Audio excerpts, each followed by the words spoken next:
A very warm welcome to all my dear students for video lecture on CNC part programming of our subject Computer Aided Manufacturing. In this video lecture series, I will try to cover all the topics regarding CNC part programming. In the beginning of this video lecture series, one thing I want to clarify that first I will record all the video lectures in Gujarati language, and then if time permit I will try to record same video lectures in English also. Today I will try to teach you axis designation in CNC machine. CNC મશીનમાં axis કઈ રીતે નક્કી કરવામાં આવે છે એ આજે આપણે આ વિડિયો લેક્ચરમાં શીખીશું. CNC મશીનની વાત કરતા પહેલાં આપણે થોડું યાદ કરી લઈએ કે અગાઉના સેમિસ્ટરમાં તમને વર્કશોપમાં આ પ્રકારનું ડ્રોઈંગ આપવામાં આવતું હતું અને એ ડ્રોઈંગ ઉપરથી તમે લેથ મશીન ઉપર ટર્નિંગનો જોબ મેન્યુફેક્ચર કરતા હતા. કેવી રીતે કરતા હતા? તો સ્લાઇડમાં જોઈ શકો છો તમે જોબને ચકમાં ફિટ કર્યા બાદ ટૂલને વ્હીલ્સ થ્રુ કંટ્રોલ મેનરમાં ફીડ અને ડેપ્થ ઓફ કટ આપતા હતા મેન્યુઅલી. આ વ્હીલ્સનો ઉપયોગ કરીને તમે સ્લાઇડ વેવ્સને લોન્જિટ્યુડિનલ ડાયરેક્શનમાં અથવા તો ટ્રાન્સવર્સ ડાયરેક્શનમાં કંટ્રોલ મેનરમાં મોશન આપતા હતા અને જેને કારણે તમારું ટૂલ આઈધર આ ડાયરેક્શનમાં અથવા તો આ ડાયરેક્શનમાં મોશન કરતું હતું અને જોબના રેફરન્સમાં રિલેટિવ મોશન કરી જોબમાંથી વધારાનું મટીરિયલ દૂર કરી ડ્રોઈંગ પ્રમાણે ફાઇનલ જોબ મેન્યુફેક્ચરિંગ આપણે કરતા હતા. આ આખી પ્રોસેસ આપણે મેન્યુઅલી કરતા હતા. Clear? Okay. Now NC machine numerical control machine અને CNC machine computer numerical control machine. CNC machine એટલે કે એવું મશીન કે જેમાં ઘણી બધી manufacturing activity direct computer through control કરવામાં આવે, એટલે કે માણસની જરૂર ખૂબ ઓછી પડે છે. સીએનસી મશીનની અંદર આપણે કેવી રીતે કામ કરીએ છીએ? તો સીએનસી મશીનમાં આપણે એક પાર્ટ પ્રોગ્રામ પ્રિપેર કરીશું. એ પાર્ટ પ્રોગ્રામ આપણે કમ્પ્યુટર થ્રુ ઇનપુટ આપીશું અને એ પાર્ટ પ્રોગ્રામ એમસીયુ એટલે કે મશીન કંટ્રોલ યુનિટ મશીન સમજી શકે તેવી ભાષામાં કન્વર્ટ કરી મશીનમાં રહેલી કંટ્રોલ સિસ્ટમને કમાન્ડ આપશે અને જે આપણે મેન્યુઅલી જે કામ કરતા હતા એ હવે ડાયરેક્ટ કંટ્રોલ સિસ્ટમ ટૂલને કંટ્રોલ કરી જોબમાંથી મટીરિયલ રિમૂવ કરી અને આપણો ફાઇનલ જોબ મેન્યુફેક્ચર કરશે. બરાબર છે? ઓકે. તો જે કન્વેન્શનલ લેથ મશીનની અંદર જે મોશન આપણે હેન્ડવ્હીલ થ્રુ આપતા હતા અને જેને કારણે સ્લાઇડ વેવ્સ જે મોશન કરતી હતી એ હવે કંટ્રોલ સિસ્ટમ થ્રુ કંટ્રોલ કરવામાં આવશે. તો એ કંટ્રોલ સિસ્ટમને કમાન્ડ આપવા માટે આપણી પાસે એક્સિસનું નોલેજ હોવું ખૂબ જરૂરી છે. તો પહેલાં આપણે સીએનસી મશીનમાં સીએનસી લેથ માટેની એક્સિસ નક્કી કરીશું અને એના પછી સીએનસી 3 એક્સિસ મિલિંગ મશીનમાં એક્સિસ કેવી રીતે નક્કી કરવી તે આપણે શીખીશું. સીએનસી લેથ મશીનમાં એક્સિસ નક્કી કરવા માટે આપણે જે કન્વેન્શનલ લેથ મશીન છે એના થ્રુ જ સમજીશું. બરાબર?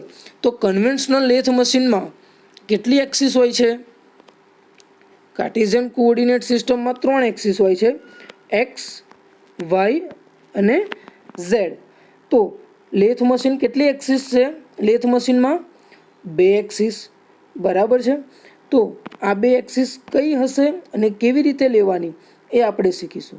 તો જે પ્રેઝન્ટ સ્લાઇડમાં તમને લેથ મશીન દેખાય છે તે ફ્રન્ટ ટર્રેટ લેથ મશીન છે. બરાબર છે? તો એની જ આપણે વાત કરીશું અને થ્રુઆઉટ સીએનસી પાર્ટ પ્રોગ્રામિંગ આપણે સીએનસી લેથ મશીનના જેટલા પણ એક્સિસ નક્કી કરીશું એ કન્વેન્શનલ લેથ મશીનમાં જે અત્યારે નક્કી કરીશું એ જ ઉપયોગ કરી, એટલે કે ફ્રન્ટ ટરેટ મશીન છે તેવું સમજીને આપણે બધા જ પાર્ટ પ્રોગ્રામ બનાવીશું. બરાબર છે. તો સ્ટાર્ટ કરીએ એક્સિસ કેવી રીતે નક્કી કરવાની. તો જે પ્રેઝન્ટ લેથ મશીન છે એમાં જે સ્પિન્ડલની એક્સિસ હોય છે એ એક્સિસને આપણે ઝેડ એક્સિસ તરીકે લઈશું. હવે આ જે લેથ મશીન છે એ હોરિઝોન્ટલ મશીન છે. બરાબર છે. તો હોરિઝોન્ટલ મશીનમાં સ્પિન્ડલની એક્સિસ કેવી છે? હોરિઝોન્ટલ સ્પિન્ડલની એક્સિસ. તો આ જે એક્સિસ થશે એ એક્સિસને આપણે લઈશું ઝેડ એક્સિસ તરીકે. ક્લિયર? ઓકે. અને આપણે કઈ રીતે લઈશું? ઝેડ એક્સિસ તરીકે. નાવ વન મોર થિંગ, આપણે ટૂલને ફોરવર્ડ ડાયરેક્શનમાં મોશન આપવી હશે ને બીજી કઈ ડાયરેક્શનમાં મોશન આપવી હશે? બેકવર્ડ ડાયરેક્શનમાં. તો એની માટે શું કરીશું? તો જ્યારે ટૂલ એવી રીતે મોશન કરે કે જોબ અને ટૂલ વચ્ચેનું ડિસ્ટન્સ ઓછું થતું હોય, એટલે કે ડિસ્ટન્સ ઘટતું હોય, તો એ એક્સિસને આપણે લઈશું નેગેટિવ ઝેડ એક્સિસ. એટલે કે ટૂલ તમારું જો આ ડાયરેક્શનમાં મોશન કરે તો એને આપણે લઈશું નેગેટિવ ઝેડ એક્સિસ. ક્લિયર? અને જ્યારે ટૂલ એ રીતે મોશન કરે કે જોબ અને ટૂલ વચ્ચેનું ડિસ્ટન્સ વધતું હોય, એટલે કે તમારું ટૂલ આ રીતે જો મોશન કરશે તો એને આપણે લઈશું positive Z axis. Clear? Z axis કેવી રીતે નક્કી કરવામાં આવે છે? ઓકે. નાવ ટુ એક્સિસ મશીન છે તો એક એક્સિસ તો નક્કી થઈ ગઈ. કઈ એક્સિસ નક્કી થઈ ગઈ? ઝેડ. હવે બીજી એક્સિસ વધી છે. કઈ એક્સિસ હવે આપણે લઈશું? તો સીએનસી લેથમાં બીજી એક્સિસ હોય છે એક્સ એક્સિસ, એક્સ. બરાબર છે. તો એ એક્સિસ કઈ હશે? તો એ એક્સિસ હંમેશા વર્ક ટેબલને પેરેલલ હશે. એટલે કે હોરિઝોન્ટલ મશીનમાં વર્ક ટેબલને પેરેલલ, એટલે કે એ એક્સિસ હશે હોરિઝોન્ટલ એક્સિસ અને એ એક્સિસ હશે તમારી એક્સ એક્સિસ. તો એ એક્સિસ હશે આ રીતે બીજી એક્સિસ, કેમ કે ટૂલ બીજી આ જ ડાયરેક્શનમાં મોશન કરે છે. બરાબર છે. આપણે સપોઝ આ જોબનું મેન્યુફેક્ચરિંગ કરવું હોય તો આપણે ટૂલને આ ડાયરેક્શનમાં મોશન આપીશું અને બીજું આ ડાયરેક્શનમાં મોશન આપીશું. આ એક્સિસ તો નક્કી થઈ ગઈ આપણી Z axis.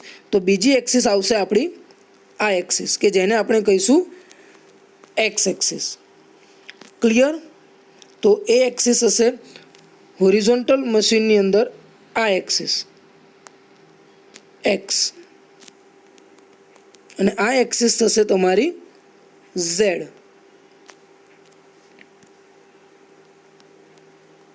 Hope I think આ તમને ક્લિયર થઈ જશે. બરાબર છે. હવે એ તો આપણે જોઈ લીધું કે માઇનસ ઝેડ ક્યારે લેવાનું અને પ્લસ ઝેડ ક્યારે લેવાનું. બરાબર છે. તો હવે માઇનસ અને પ્લસ એક્સ ક્યારે લેવાનું? તો પ્લસ એક્સ કરન્ટલી જે તમે કન્વેન્શનલ લેથ મશીન જુઓ છો તે ફ્રન્ટ ટરેટ મશીન છે. તો સ્પિન્ડલથી વર્કપીસ તરફ જોતા યાદ રાખજો, આ જ વસ્તુ તમારે તમારી થિયરીમાં પણ લખવાનું આવશે કે સ્પિન્ડલથી વર્કપીસ તરફ જોતા જમણા હાથની દિશાના જે એક્સ એક્સિસ છે તેને પોઝિટિવ એક્સિસ તરીકે લેવાની. એટલે કે અહીંયાથી તમે જુઓ અને જે જમણા હાથની દિશા છે એને આપણે લઈશું પોઝિટિવ એક્સ એક્સિસ અને જે ડાબા હાથની દિશા છે એને આપણે લઈશું નેગેટિવ એક્સ એક્સિસ. ફરી એક વખત એક્સ એક્સિસ કેવી રીતે નક્કી કરવાની? તો એક્સ એક્સિસ એ હંમેશા સીએનસી લેથમાં હોરિઝોન્ટલ હશે અને માટે સ્પિન્ડલથી વર્કપીસ તરફ જોતા જમણા હાથ તરફની જે દિશા આવશે એને આપણે લઈશું પોઝિટિવ એક્સ એક્સિસ અને ડાબા હાથ તરફની દિશા આવશે તો એને આપણે લઈશું નેગેટિવ એક્સ એક્સિસ. તો આ જ વસ્તુને આપણે હવે આપણા જે જોબ છે તેમાં આપણે બતાવી દઈએ તો આપણી આ જે એક્સિસ થશે એ થશે ઝેડ એક્સિસ અને આ જે આપણી એક્સિસ થશે એ કઈ એક્સિસ થશે? X axis. આ થશે પોઝિટિવ, આ થશે નેગેટિવ, આ થશે નેગેટિવ અને આ થશે positive. Hope I think clear. અને આ જ નોમેનક્લેચર આ જ રીતે એક્સેસ નક્કી કરીને આપણે તમામ પાર્ટ પ્રોગ્રામ લખીશું. હવે ઘણીવાર તમે ઓનલાઈન સર્ચ કરતા હશો તો ઓનલાઈન સર્ચની અંદર આ જે તમારી એક્સ એક્સિસ છે એ એક્સિસમાં આ જે એક્સિસ છે એને નેગેટિવ દર્શાવશે અને આ જે એક્સિસ છે એને પોઝિટિવ દર્શાવશે. આનું રીઝન શું? તો most of CNC lathe A rear turret lathe હોય છે. માટે જ્યારે રિયર ટરેટ લેથ હોય તો આ જે ઉપરની એક્સિસ છે તે પોઝિટિવ હશે અને નીચેની એક્સિસ હશે તે નેગેટિવ હશે. બટ આપણે અહીંયા એવું ઝૂમ કરીએ છીએ અને આ જ વસ્તુ આપણે આપણા તમામ પાર્ટ પ્રોગ્રામમાં ઇમ્પ્લિમેન્ટ કરીશું કે આપણે સીએનસી લેથ એ ફ્રન્ટ ટરેટ છે. મોસ્ટલી એ પણ એક ક્લેરિફિકેશન તમને આપી દઉં કે સીએનસી હંમેશા 99% રિયર ટરેટ હોય છે. બટ આપણે લેથ મશીન આપણા મગજમાં છે અને આપણને લેથ મશીન યાદ છે. માટે આપણે જ્યારે પણ હવે પછી પાર્ટ પ્રોગ્રામ લખીશું તો આને ઝેડ એક્સિસ લઈશું અને આ જે એક્સિસ છે એને આપણે એક્સ એક્સિસ લઈશું અને બીજી મોસ્ટ ઇમ્પોર્ટન્ટ થિંગ આ બાજુની એક્સિસને પોઝિટિવ અને આને આપણે લઈશું નેગેટિવ. સેમ આ સાઈડની એક્સિસ આવશે ઝેડ પોઝિટિવ અને આ બાજુ આવશે ઝેડ નેગેટિવ. ક્લિયર બધાને? સીએનસી લેથમાં 2 એક્સિસ મશીનમાં ઝેડ અને એક્સ એક્સિસ કેવી રીતે નક્કી કરવામાં આવે છે? સેમ તમે જોઈ શકો છો CNC lathe axis nomenclature Z axis negative, Z axis positive, in this direction negative, in this direction positive. આ રિયર ટરેટ મશીન છે માટે અહીંયા એક્સ નેગેટિવ છે અને અહીંયા એક્સ પોઝિટિવ છે. ક્લિયર? ઓકે. નાવ આપણે વાત કરીશું સીએનસી 3 એક્સિસ મિલિંગ મશીન. હવે એક વસ્તુ તો બધાને ખબર છે કે સ્પિન્ડલની એક્સિસને હંમેશા કઈ એક્સિસ તરીકે લેવાની? ઝેડ એક્સિસ તરીકે. તો અહીંયા પણ જે સ્પિન્ડલની એક્સિસ છે એને ઝેડ એક્સિસ તરીકે લીધેલી જ છે. ક્લિયર? હવે પોઝિટિવ ઝેડ એક્સિસ અને નેગેટિવ ઝેડ એક્સિસ માટે શું છે? તો ટૂલ એ રીતે ટ્રાવેલ કરે કે જોબ અને ટૂલ વચ્ચેનું ડિસ્ટન્સ ઓછું થાય. એટલે કે ટૂલ તમારું જો ડાઉનવર્ડ ડાયરેક્શનમાં આવશે તો એ કયું હશે તમારું? Negative Z axis. અને ટૂલ તમારું જો દૂર તરફ જશે તો એને શું લેવાનું આપણે? Positive Z axis. Clear? Okay. Now X axis માટે, તો એક્સ એક્સિસ માટે સ્પિન્ડલથી કોલમ તરફ અહીંયા તમારી સ્પિન્ડલ છે અને આ તમારું કોલમ છે. આઈ થિંક મિલિંગ મશીન બધાને ખબર જ હશે. સ્પિન્ડલથી કોલમ તરફ જોતા એટલે કે આપણે અહીંયાથી આપણે જોવાનું છે અને જમણા હાથની દિશા આવશે અને વર્ક ટેબલને પેરેલલ. બરાબર છે? આ તમારું વર્ક ટેબલ છે. આ જે વર્ક ટેબલ છે એને પેરેલલ જે એક્સિસ આવશે એ એક્સિસ હશે તમારી એક્સ એક્સિસ. ક્લિયર? અને આ હશે તમારી ઝેડ એક્સિસ. તો સ્પિન્ડલથી કોલમ તરફ જોતા એટલે કે આપણે અહીંયા ઊભા રહીને જોઈએ તો જમણા હાથની દિશામાં જે મોશન આવશે એને આપણે લેવાનું પોઝિટિવ એક્સ અને ડાબા હાથ તરફ આવે એને આપણે લેવાનું નેગેટિવ એક્સ. આ થશે તમારું પોઝિટિવ ઝેડ, આ થશે તમારું નેગેટિવ ઝેડ. ક્લિયર? સ્પિન્ડલથી કોલમ તરફ જોતા. હવે તમને 2 એક્સિસ ખબર હોય તો કાર્ટેશિયન કોઓર્ડિનેટમાં તમે ત્રીજી એક્સિસ જમણા હાથના નિયમથી આરામથી શોધી શકો છો. બરાબર છે? તો તમને જમણા હાથનો નિયમ પ્રમાણે તમારે થંબને તમે એક્સ એક્સિસ ગણી લો, મિડલ ફિંગર છે તેને તમે ઝેડ ગણી લો અને જે પોઇન્ટિંગ છે એ પોઇન્ટિંગ એ પોઝિટિવ સાઇન તરફ હોય છે. તમે એ જ પોઇન્ટિંગને એ પ્રમાણે ઝેડ અને એક્સ એક્સિસમાં તમારો જમણો હાથ ગોઠવી દો અને જે તમારી ફર્સ્ટ ફિંગર છે એ ફિંગર જે તરફ પોઇન્ટિંગ કરશે એ એક્સિસ હશે તમારી પોઝિટિવ વાય એક્સિસ અને એની ઓપોઝિટમાં જે આવશે કઈ આવશે? Negative Y axis. તે તમે આરામથી જમણા હાથના નિયમ પરથી આપણે ફાઇનલ કરી શકીએ છીએ. ઓકે. નાવ હવે સપોઝ તમારું જે ટેબલ છે એ એક્સ એક્સિસમાં આ ડાયરેક્શનમાં રોટેશન પણ કરતું હશે અને વાય એક્સિસમાં પણ રોટેશન કરતું હશે, બરાબર છે. Just minute. ઓકે, તમારું ટેબલ એક્સ એક્સિસમાં પણ રોટેશન કરતું હોઈ શકે અને વાય એક્સિસમાં પણ રોટેશન કરતું હોઈ શકે. તો એની માટે રોટેશનલ, તો એ કઈ રીતે લેવાનું? તો એની માટે આપણે લઈશું રોટેશનલ એક્સિસ. તો રોટેશનલ એક્સિસ માટે જો એક્સ એક્સિસમાં રોટેશન થતું હશે તો એને આપણે લઈશું એ તરીકે. રોટરી એક્સિસ જેવું તમે એક્સ વાય ઝેડ ડિસ્પ્લેસમેન્ટ માટે તમે ડિફાઇન કર્યું એ જ રીતે રોટેશન માટે એ, બી અને સી. એક્સ એક્સિસમાં રોટેશન થાય તો એને એ તરીકે લેવાનું, વાય એક્સિસમાં રોટેશન થાય તો એને બી તરીકે લેવાનું અને ઝેડ એક્સિસમાં રોટેશન થાય તો એને સી તરીકે લેવાનું. અને ક્લોકવાઇઝ રોટેશનને પોઝિટિવ તરીકે આપણે લઈશું અને કાઉન્ટર ક્લોકવાઇઝ એટલે કે એન્ટી ક્લોકવાઇઝ ડાયરેક્શનમાં જે રોટેશન થશે એને આપણે લઈશું નેગેટિવ મૂવમેન્ટ તરીકે. Okay, so now I think તમને બધાને સીએનસી મશીનમાં, સીએનસી મેનલી સીએનસી લેથ અને સીએનસી મિલિંગમાં કેવી રીતે એક્સિસ નક્કી કરવાની તે હવે તમને ખબર પડી ગઈ હશે. મેઇન એક્ઝામમાં જો આ સેમ થિયરી પૂછાય તો આપણે કેવી રીતે લખીશું?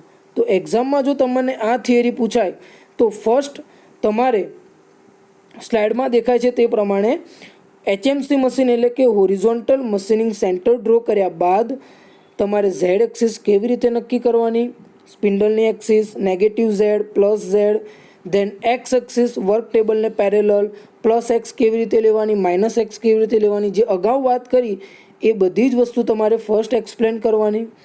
પછી વીએમસી એટલે કે vertical machining centre, milling machine માટે ઝેડ એક્સિસ કેવી રીતે લેવાની, plus Z, minus Z, x axis કેવી રીતે લેવાની, વાય એક્સિસ કઈ રીતે લેવાની, તે તમારે સ્ટેપ બાય સ્ટેપ એક્સપ્લેન કરવું પડશે. અને છેલ્લે તમારે એક્સપ્લેન કરવું પડશે rotational axis. Now I think તમને સીએનસી મશીનમાં એક્સિસ કઈ રીતે નક્કી કરવાની તે તમને હવે બધાને ક્લિયર થઈ ગયું હશે. અને આઈ હોપ મારો આ વિડીયો લેક્ચર તમને ગમશે અને સ્ટેપ બાય સ્ટેપ આપણે હવે નેક્સ્ટ વિડીયો લેક્ચરમાં બીજા બધા ટોપિક સ્ટાર્ટ કરીશું. Enjoy this learning. Thank you very much.